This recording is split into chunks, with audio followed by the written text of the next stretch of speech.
ko sa kanila yung mensahe ko para sa mga kababayan natin. Kung mag-resign dahil yun ay... Ito na mga kaibigan, kinumpirma na ho ni Sara Sayad Lustay Duterte at nagpaalam na din ho siya tungkol dito sa usapin na pag-resign niya sa pwesto at pagtanggal niya sa pwesto. Kumpirmado ho, nagsalita na si Sara Sayad Lustay Duterte. Kaibigan, isang like sa video na ito. Palambing lang, isang like sa video na ito. Kung nagustuhan niyo po, please subscribe my YouTube channel. Hindi naman po lingid sa inyong kaalaman, mga mahal, kung taga-subaybay, na noong pa man hindi pa gumugulong ang impeachment o hindi pa nililipis sa Senado si Sara Sayad Lustay, kaya mayroon na pong usapin na pag-resign ni Sara Sayad Lustay sa pwesto ng biglaan para hindi na siya ma-impeach at nang sa ganon hindi na siya makatulan at nang makatakbo pa siya bilang presidente ng Republika ng Pilipinas. Yan dati ho ay pawang spekulasyon lang. Yan dati hong mga nasabi ko sa inyo na yan na may kaugnayan sa pag-resign. Sa madalit salita ay walang kumpirmasyon noon ni Sara Sayad Lustay Duterte. Bag ngayon ho, ilang oras pa lang ang nakakaraan ay ibabahagi ko po sa inyo. Ito nga mismo si Sara Sayad Lustay na ang nagkumpirma tungkol dito sa usapin na pag-resign niya. At kasama rin sa kumpirmasyon niya, nagpaalam siya tungkol sa pagtanggal sa pwesto sa kanya. Mga kaibigan, hindi po ito fake news. Ilang oras pa lang ang nakakaraan ng balita na ito. Kaya kapag mayroon po kayong pagkakataon, samahan niyo po ako. Panoorin hanggang dulo ang vlog na ito. Nako po, magugulat ho kayo. Sa unang pagkakataon ay sa wakas kinumpirma ho ni Sara Sayad Lustay kaugnay ho dito sa usapin na pag-resign niya sa pwesto. Tinuldukan niya na po lahat, mga kaibigan. Nako. Ito po, mga mahal kong taga-subaybay. Sandali lang ha. Ito, tinitingnan ko kasi yung larawan ni Sara Sayad Lustay. Malungkot na masaya mga kaibigan. Gusto ko muna ang kunin ang inyong panig. Pabor po ba kayo na mag-resign sa pwesto si Sara Sayad Lustay Duterte habang gumugulong ang impeachment o any reaksyon sa comment section? Inaanyayahan ko po kayo magbigay ng anumang public opinion. Ito po mga kaibigan. Hindi ako mag-resign dahil yun ay parang betrayal sa 32.2 million na mga kababayan natin na pumunto sa akin. Gusto ni BBM, tanggalin niya ako, gawin niya ang lahat, tanggalin niya ako. Ano po masasabi ko sa performance ng impeachment sa ongoing impeachment trial? Yes, lagi ako nagpapasalamat.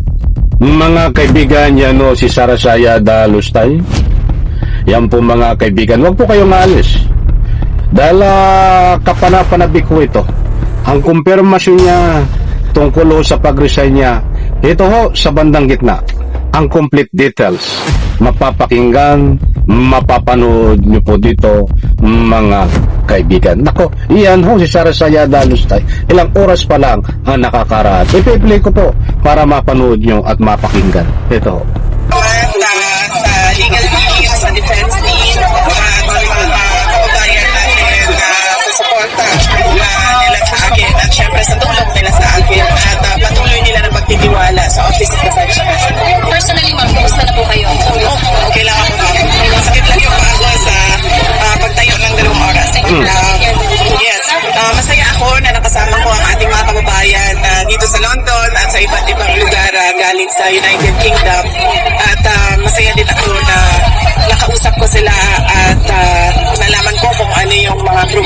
bilang isang overseas Filipino dito sa United Kingdom. At syempre, nagpapasalamat ako sa panahon na napaabot ko sa kanila yung mensahe ko para sa mga kababayan natin.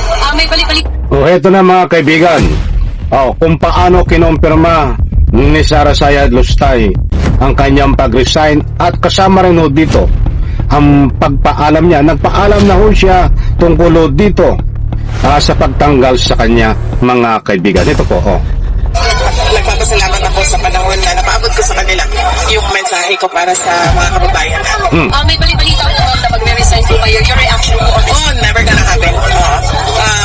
Hindi ako mag-resign dahil yun ay parang betrayal sa 32.2 million na mga anak ng katakot-takot mga kaibigan. Huwag na nating ituloy. Hindi ho tayo nagpapakalat ng anumang fake news. Datapwat nasabi ho natin na kinumpirma ni Sara Sayad Lustay Duterte kaugnay ng kanyang pag-resign na kumakalat mga kaibigan. Ay maliwanag naman ho. Ayon po sa balita na yan, na binahay ko po sa inyo, na kinumpirma ni Sara Sayad Lustay na hindi siya magre-resign. Kumpirmado. Disclaimer lang. Ang pagkumpirma ho ni Sara Sayad Lustay ay hindi po siya magre-resign sa pwesto.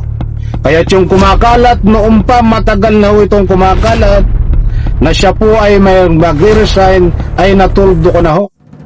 Wala pong katotohanan. At ang sabi nga ni Sara Sayad Lustay, hindi siya magre-resign. Yan po ang kanyang kumpirmasyon.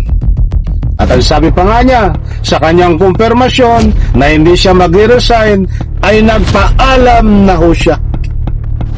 Ano po ang nasaad sa kanyang pagpapaalam?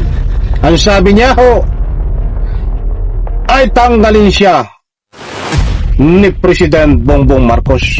Inutusan niya at nagpaalam na siya na ang sabi niya, President Bongbong Marcos, tanggalin mo ako sa pwesto, gawin mo ang lahat para matanggal ako. Nako, ay lumang tuktogi na yan. Nagdadrama ka na naman, Sara Sayad Lustay. Sasabihin mo 32 million, 31 ba o 32? I'm sorry kung ako nagkakamali. Ang naniniwala po sa kanya hanggang ngayon, kung hindi ba ito malakas ang sayad, noon yun, binuto ka ng ilang milyon. Ba't nabudol mo lang yung iba ho dyan? Hindi solid dyan. Ay ngayon ho, ay nakapag-isip sila at napatunayan nila na ikaw ay nang bubudol at nakabudol lang sa kanila. Kahit ako, nabudol mo eh. Sa pamagitan ng ganyang iyong mga galawan noon, ay hindi pala totoo ang nadiskubre ng karamihan. Kaya tumiwalag na siya iyo. Mga kaibigan, alam ko na kung ano ang gusto kong ipunto. Na reaksyon po sa comment section, inaanyayahan ko po kayong magbigay ng anumang public opinion. Maliwanag ho! Kinumpirma ni Sara Sayad Lustay, hindi ho siya magre-resign. At nagpaalam na ho siya na inutos niya natanggalin siya sa pwesto ni President Bongbong Marcos. Nakaw. Kaibigan, ano po ang masasabi niyo dito? Isang like, isang share sa video na ito. Salamat po.